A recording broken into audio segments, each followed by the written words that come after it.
नमस्कार बच्चों। पिछली कक्षा में हमने भौतिक और रासायनिक परिवर्तन के बारे में पढ़ा था।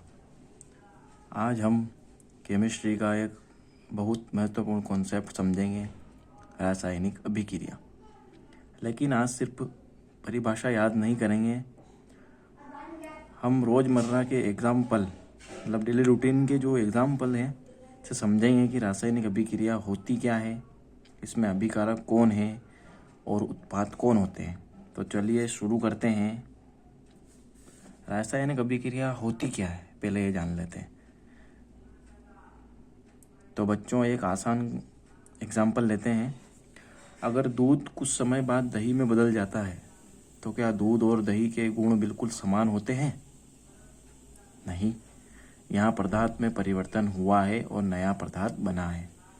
इसी तरह जब एक या अधिक पदार्थ आपस में अभिक्रिया करके एक या अधिक नए पदार्थ बनाते हैं तो इस प्रक्रिया को रासायनिक अभिक्रिया कहते हैं। रासायनिक अभिक्रिया जब एक या अधिक पदार्थ आपस में अभिक्रिया करके नए पदार्थ बनाते हैं उसे रासायनिक अभिक्रिया कहते हैं।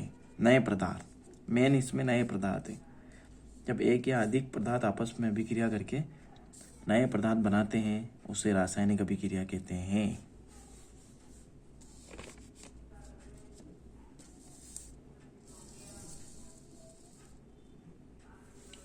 तो अभिकारक क्या होते हैं? अब सवाल आता है, रासायनिक अभिक्रिया में जो पदार्थ शुरुआत में हमारे पास होते हैं और अभिक्रिया में भाग लेते हैं उन्हें क्या कहते हैं?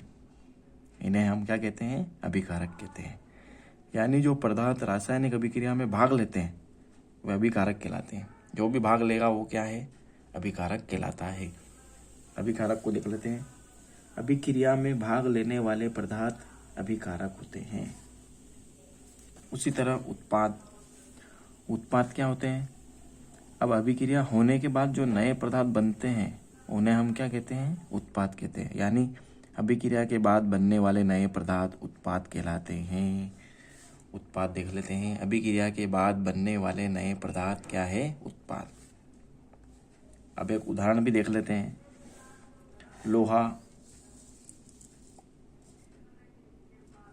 लोहा प्लस गंधक, तो इनसे क्या बन रहा है? Iron sulphide.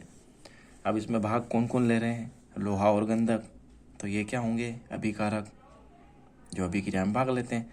और इनसे बन क्या रहा है? Iron sulphide. तो ये क्या होगा? उत्पाद होगा। तो बच्चों बताओ, लोहा और गंधक क्या है? सही जवाब क्या है? अभिकारक। और आयरन सल्फाइड उत्पाद है। अब हम जानते हैं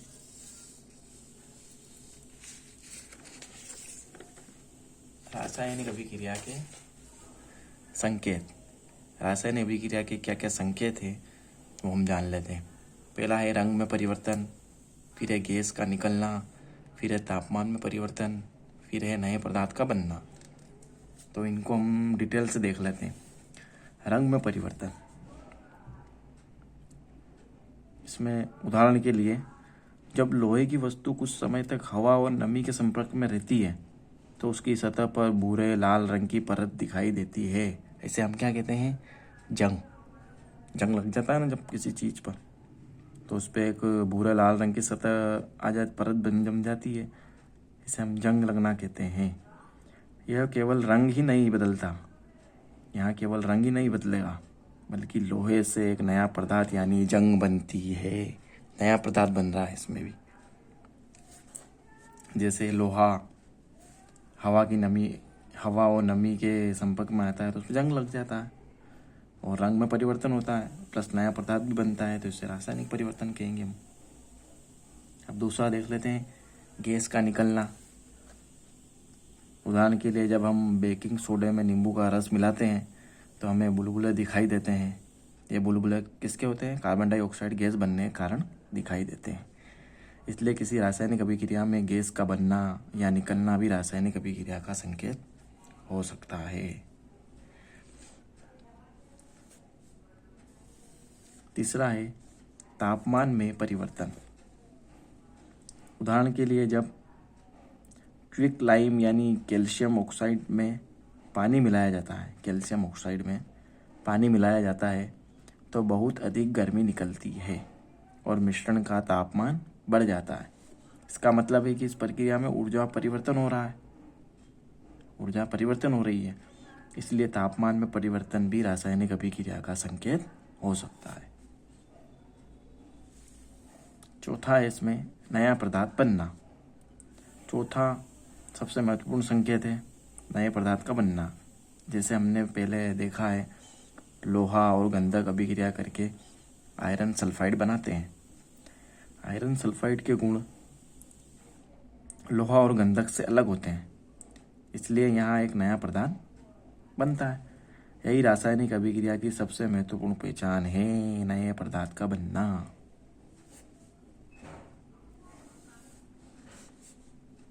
तो बच्चों एक बात हमेशा याद रखना,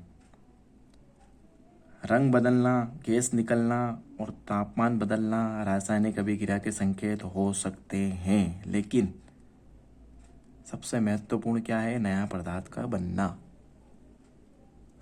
नया पदार्थ बनना सबसे महत्वपूर्ण पहचान है रासायनिक अभिक्रिया की।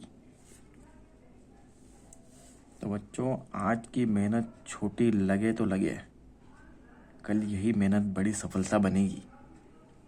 बस सीखते रहो, कोशिश करते रहो, आपकी मेहनत एक दिन जरूर रंग लाएगी।